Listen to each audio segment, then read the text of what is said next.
Estábamos hablando del 17 de octubre, ya vamos a estar dialogando en su columna la semana que viene, pero ahora vamos a ir por la cronología calendaria, así que Iñaki nos va a estar hablando sobre el 12 de octubre, todo tuyo. Muchas gracias. Sí, como todos sabrán, el lunes fue el 12 de octubre, el Día del Respeto por la Diversidad Cultural. Sin embargo, este día aún sigue generando polémica, tanto en la historia como en la sociedad. Esto se debe más que nada a dos grandes visiones que hay sobre el proceso de conquista iniciado en 1492 por los españoles en América, que se corresponden a dos leyendas que se han formado con lo largo del tiempo. La leyenda rosa, que es la leyenda impulsada por los cronistas y historiadores españoles, que habla de el don de la civilización, que trajeron el don de la civilización, la cultura, la religión, y ha creado muchos mitos, muchas falacias respecto a la conquista. Por ejemplo, que Cortés con 150 hombres conquistó el Imperio Azteca, lo que sería una cosa imposible, totalmente, por más buenas armas que hayan tenido, que eran hombres excepcionales, gigantes de acero, como se puede ver en alguna que otra canción. Sin embargo, por ejemplo, Francisco Pizarro, que conquistó Perú, medía 1,49 m. Pero bueno, los mitos de la historia. Los mitos de la historia, sí, y que eran todos blancos, ¿viste? En los manuales escolares siempre se ve a los españoles blancos con buen físico y a los indios negros o de tez morena chiquititos. Sin embargo, la infantería española eran todos morenos. La leyenda negra, en cambio, se centra más que nada en denunciar y trabajar sobre todo lo que fue la tortura, las violaciones sobre los indios, los indígenas, los nativos americanos, mejor dicho, todos los pueblos, cómo se ha llevado por delante su cultura, cómo se ha cambiado a la fuerza su religión que era politeísta en su mayoría, cómo se han transformado, se han evangelizado, el famoso lema de la espada y la Biblia. La leyenda negra con el paso del tiempo fue ganando más adeptos, sobre todo en la región de Latinoamérica, pero es importante destacar que también ha ganado muchos adeptos en España. Hay mucha parte de la sociedad española que ha realizado una autocrítica, quizás tardía, estamos hablando de más de 500 años, quizás tardía, pero han realizado una autocrítica sobre cómo se han tratado los pueblos nativoamericanos durante el proceso de conquista. Recordemos un dato así como a la pasada, que en 1492, 130 años después, el 90% de la población nativoamericana había desaparecido. Según las estimaciones realizadas por los autores más prestigiosos, esto se debió, en primer lugar, a las epidemias. En este contexto que estamos hoy, es importante destacarlo, las epidemias que habían traído los europeos, como por ejemplo la viruela, la varicela. Ellos ya tenían una inmunidad por el tiempo que había pasado que lo habían contraído, sin embargo, eran enfermedades totalmente nuevas para los nativos americanos. Y en segundo lugar, y no menos importante, debido al proceso de esclavitud a lo que se llevó, por ejemplo, en las minas de Potosí, donde morían muchísimos indios por día, no por año, por día. Esto llevó, entre otras cosas, a que, por ejemplo, en el Caribe, por ejemplo, en Brasil, se comenzara la denominada importación de esclavos. Este tema, que parece bastante viejo, es bastante viejo, sin embargo sigue generando polémica actualmente en todas las sociedades. Por ejemplo, en México, esta semana, la alcaldesa de Ciudad de México tuvo que retirar la estatua de Colón porque grupos nacionalistas, grupos más relacionados con lo que es los nativos americanos, querían derribarla directamente.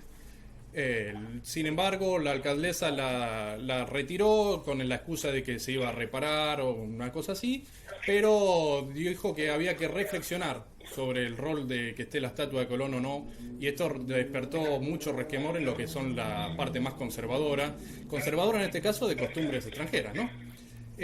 Argentina nunca es la excepción, y en el 2010, en el marco de todo un proceso latinoamericano, se cambió lo que era el Día de la Raza. Seguramente todos se acuerdan que era denominado Día de la Raza, cuando yo iba al colegio todavía era Día de la Raza.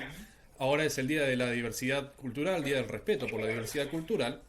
Sin embargo, esta semana lo han levantado muchos portales, aquí en Mar del Plata, como el Marplatense, Cazador de Noticias y 0223, Una institución privada de orientación religiosa, en la era de las redes sociales, que todo se sabe muy rápidamente, posteó una imagen celebrando el Día de la Hispanidad, agradeciendo a los europeos por traernos el don de la civilización, el don de la cultura, haciendo poco autocrítica sobre lo que pasó, sobre cómo se transformó la sociedad americana. Esto despertó claramente una gran polémica entre los mismos miembros de la comunidad educativa, alumnos, docentes, exalumnos y obviamente entre toda la sociedad que abría el Facebook y le aparecía el posteo. Yo tuve la oportunidad y les agradezco a muchos docentes que he hablado con ellos de la institución, que me han confirmado que ellos trabajaron en su mayoría, porque no podemos hablar por todos, pero en su mayoría han trabajado correctamente el tema de la diversidad cultural, el tema del respeto por la diversidad cultural, no el Día de la Hispanidad. Debemos recordar que más allá del ideario que tenga cada institución, hay una obligación de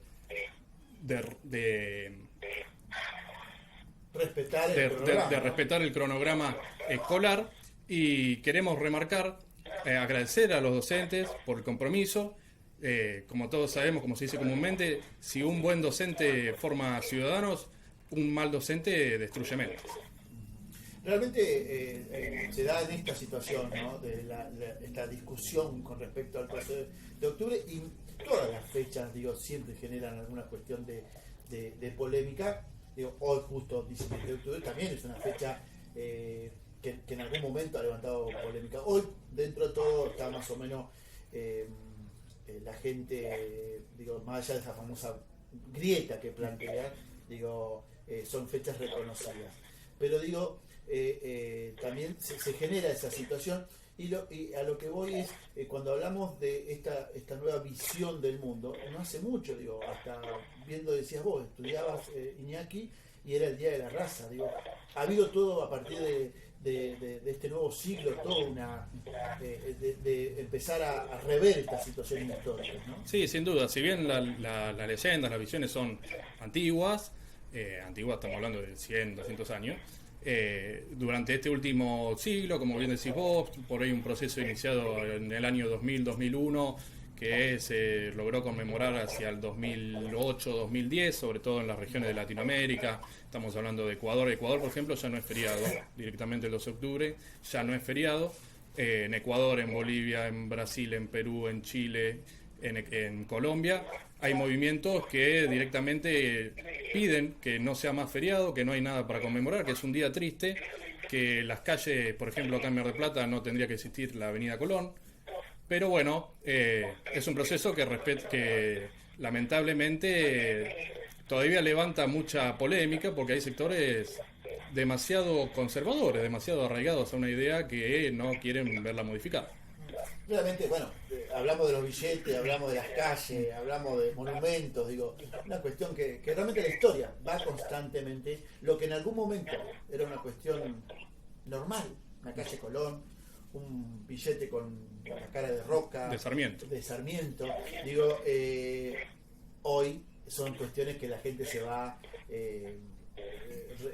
va tratando de generar el debate sobre esa situación, ¿no? Sí, la historia constantemente está en un proceso de revisión. Los que antes eran próceres hoy pueden ser villanos, los que hoy son villanos mañana pueden ser próceres. Lo que pasa que hay algunos que se estancan en esa idea y no se mueven por nada. Un libro que, hablando del tema, un libro que por ahí a mucha gente le sirve también como para ver el otro punto, porque a ver, como decía vos, yo también cuando era chico que iba al colegio, que iba a primaria, lo que me enseñaban era Colón descubrió América, lo que hizo Colón está bien, gracias a Colón hoy somos un país, por así decirlo. Como decías vos, con el pasar del tiempo se fue viendo la otra cara. Y para todo aquel que por ahí no la conozca o le interese ver el otro lado de la moneda, un libro que es muy bueno y recomiendo leer, es Las venas abiertas de Latinoamérica, de Galeano. A ver, yo de lo personal es un libro y una persona que conozco gracias a una profesora del siglo XXI, que se lo voy a agradecer toda la vida, porque desde que me recomendó leerlo, me di cuenta de muchas cosas y la verdad que parece que no, parece un libro largo, pero te abre la mente a muchísimas cosas. Sí, y como decíamos anteriormente, para cerrar, en la era de las redes sociales se pueden meter en internet, en las páginas en Google, hay museos de la tortura en toda Latinoamérica, donde se pueden ver los elementos que utilizaban, por ejemplo en Perú, yo tuve la suerte de verlo no sé tanto, los elementos que utilizaban para torturar a los indios, para llevarlos a modo de esclavitud, a trabajar a las tierras, a trabajar a las minas, y los usaban como moneda, también los usaban como moneda de cambio. Muy bien, usted recién acaba de nombrar una palabra